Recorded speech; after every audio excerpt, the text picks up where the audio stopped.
Hello students, welcome back to our channel struggle life history. तो आप सभी की पढ़ाई बहुत ही शानदार चल रही होगी, सब बहुत मन लगा के पढ़ाई कर रहे होंगे। तो आज से हमारा एक नया चैलेंज स्टार्ट होने वाला है, जो 21 डेज़ का सुपर स्टडी चैलेंज होगा।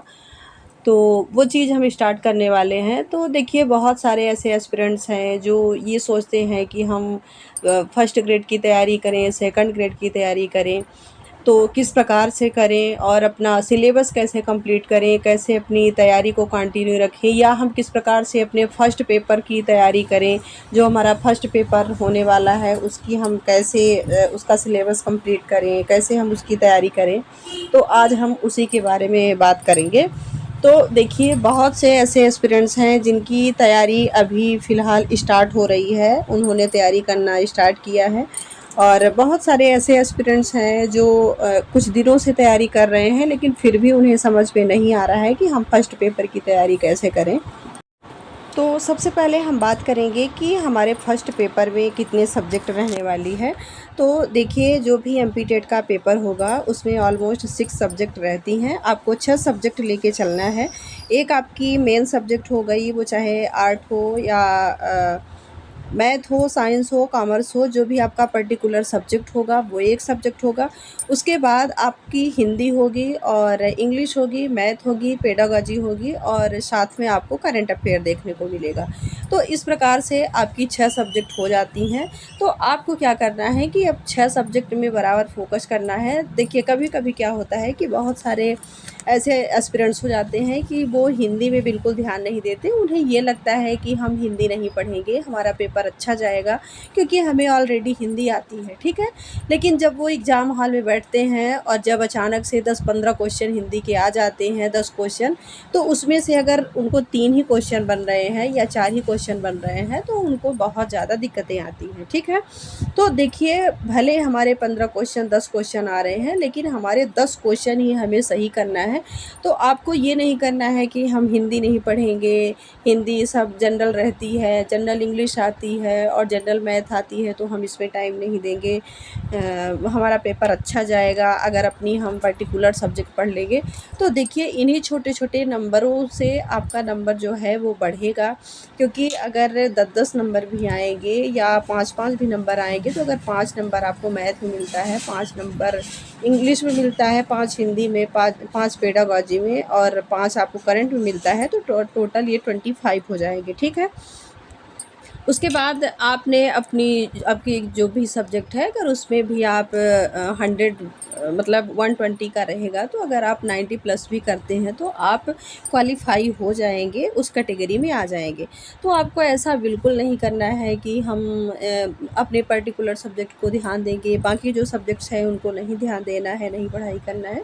क्योंकि यही छोटी-छोटी गलतियाँ ना, जब हम एग्ज़ाम हॉल में बैठते हैं तो फिर हमें रियलाइज़ होती है कि हमने इतनी बड़ी मिस्टेक्स कर दी है और इतनी छोटी-छोटी गलतियाँ की है। शायद अगर ये गलती मैं ना की होती या कि मैं टाइम रहते हुए अगर इम्प्रूव कर लेती, तो शायद आज ये मेरी गलती जो है तो गलती ना होती, ठीक है। अब हम दूसरी बात करेंगे कि हम ऐसी कौन-सी बुक को परचेज़ करें या किस बुक से पढ़ें जिससे हमारा एमपी टेट का, चाहे वो टीजीटी हो चाहे पीजीटी हो, तो हमारा पेपर बहुत अच्छे से निकल जाए, हम क्वालिफ़ाई हो जाएँ। तो देखिए, हम सबसे पहले बात करेंगे आपको आपकी पर्टिकुलर सब्जेक्ट की। जो भी आपकी सब्जेक्ट है, मेन सब्जेक्ट जिसका 120 का रहता है, 120 मार्क्स के क्वेश्चन आएँगे, तो आप ना उसको केवल और केवल एनसीईआरटी बेस से पढ़िए, क्योंकि एनसीईआरटी बुक ना आपके लिए बहुत ज़्यादा बेस्ट है। आप उसी को बार-बार पढ़िए, बार-बार उसका रिवीजन करिए, बार-बार स्टडी करिए, प्रैक्टिस सेट लगाइए। देखिए, आप ये गलती मत करिएगा कि जैसे बहुत सारे यूट्यूब चैनल आते हैं, वहाँ फ्री का मॉक टेस्ट मिल रहा है तो चलो उसको ले लेते हैं, वहाँ फ्री मिल रहा है तो वहाँ से ले लेते हैं, और ऐसा-ऐसा करके ना आप इतने सारे कंटेंट इकट्ठा कर लेते हो कि आपको खुद समझ में नहीं आता कि हम कहाँ से तैयारी शुरू करें, किसकी पढ़ें, किसकी नहीं पढ़ें। तो आपको ना ये गलती नहीं करनी है कि आप यहाँ से, वहाँ से, हर जगह से सारे कंटेंट इकट्ठा कर लो और आपको एक भी कंटेंट पढ़ने का टाइम ना मिले। ऐसा नहीं करना है। आप अपने पास लिमिटेड कंटेंट रखिए, थोड़ा रखिए, छोटी चीज़ रखिए, लेकिन उसको बार-बार पढ़िए। ये है कि आपने जितना भी पढ़ा है वो आपको 100% आने चाहिए, श्योर आने चाहिए, ताकि आप जब भी एग्ज़ाम हॉल में बैठो तो आपको ये डाउट ना रहे कि हमने तो ये पढ़ा था लेकिन मुझे याद नहीं आ रहा है, इसका क्या होगा। क्योंकि देखिए माइनस मार्किंग भी आ रही है, आपको सुनने को मिला है कि जो भी अब टेट का एग्ज़ाम होगा, यानी जो भी एग्ज़ाम होगा उसमें माइनस मार्किंग आएगी। तो अगर आप ऐसा करते हो या तुक्का लगाते हो, आपको श्योर नहीं रहता कोई भी आंसर, तो आपके जितने मार्क्स रहेंगे वो भी सब कट जाएंगे और आप डिस्क्वालीफाई हो जाओगे, आपके नंबर ही नहीं बढ़ेंगे।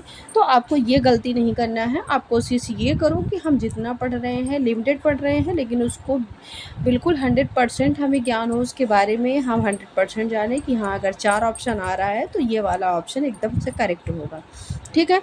तो बहुत से ऐसे एस्पिरेंट्स होते हैं जो ये छोटी-छोटी गलतियाँ कर बैठते हैं और फिर जब वो एग्ज़ाम हॉल में बैठते हैं तब उन्हें रियलाइज़ होता है कि हमने इतनी बड़ी गलती कर दी, हमें ये चीज़ ध्यान नहीं दिया, अच्छे से पढ़ा नहीं, या कि कभी-कभी ऐसा होता है कि जैसे हमने 4 ऑप्शन देख लिए, अब ये लगता है कि यार इसका ये होगा कि ये होगा, ये होगा कि ये होगा। मतलब कहीं न कहीं हमारे अंदर एक डाउट आता रहता है, हम कन्फ्यूज़ में रहते हैं कि इसका आंसर तो ये भी सही लग रहा है, वो भी सही लग रहा है। तो देखिए अब तुक्का मारने वाला ज़माना चला गया है कि आप तुक्का लगाओगे तो आपके 10-15 क्वेश्चन तुक्के से सही हो जाएँगे, 10-15 मार्क्स आपको ऐसे मिल जाएँगे। बिल्कुल नहीं, अगर आपने तुक्का लगाया और अगर आपका रॉन्ग हो गया क्वेश्चन, तो मान के चलिए कि जो आपका राइट है वो भी रॉन्ग हो जाएगा। तो आपको ऐसी गलती नहीं करना है। आप कंटेंट को लिमिट रखिए।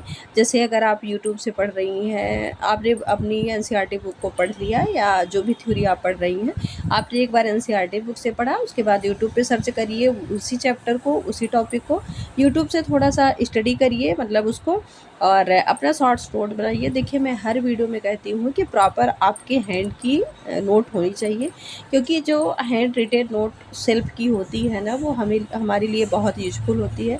हम जो लिखे रहते हैं, कितना भी शॉर्ट लिखे रहें, लेकिन जब हम उसका रिवीजन करते हैं, प्रैक्टिस करते हैं, तो हमें तुरंत याद आ जाता है कि हाँ, हम ये भले मेन पॉइंट है लेकिन इसका क्वेश्चन ये है, ये ऐसा था, वैसा था। मतलब भले हम उसको शॉर्ट बना के रखे हैं, लिखे हैं, लेकिन जब हम अपनी लिखी हुई चीज़ों को देखते हैं तो हमें तुरंत याद आ जाता है। तो आपको ना इससे ये बेनिफिट मिलेगा कि बार-बार आपको जो एनसीईआरटी की बुक है उसको नहीं पढ़ना पड़ेगा। ठीक है? आपने जैसे आप एक बार आपकी एनसीईआरटी बुक कंप्लीट हो गई, उसके बाद आपको रिवीजन करना है, तो आप अपनी शॉर्ट नोट को निकालें, वहाँ से रिवीजन करें, उसके बाद प्रैक्टिस लगाएँ। और हाँ, एक चीज़ आपको और करना है कि आप जब भी स्टडी कर रहे हो तो स्टडी के दौरान आपको प्रैक्टिस सेट ज़रूर रखना है, प्रैक्टिस सेट लगाना है, क्योंकि टेस्ट देना आपको बहुत ज़्यादा ज़रूरी है। टेस्ट से आपको आपका लेवल पता चलेगा, किस लेवल के क्वेश्चन आते हैं और कैसी मेरी तैयारी चल रही है, मैं कितने मार्क्स पा रही हूँ। अगर हमने ये चैप्टर पढ़ लिया है तो हमारे इस चैप्टर से कितने क्वेश्चन सही हो रहे हैं। ठीक है?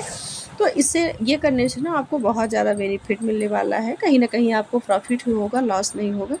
तो आपको स्टडी करने के बाद जो भी टाइम मिलता है तो आप प्रैक्टिस सेट ज़रूर लगाएँ, टेस्ट ज़रूर दें। अगर तो चलिए आपको मिलते हैं नेक्स्ट मोटिवेशनल वीडियो के साथ। तो बाय बाय एवरीवन।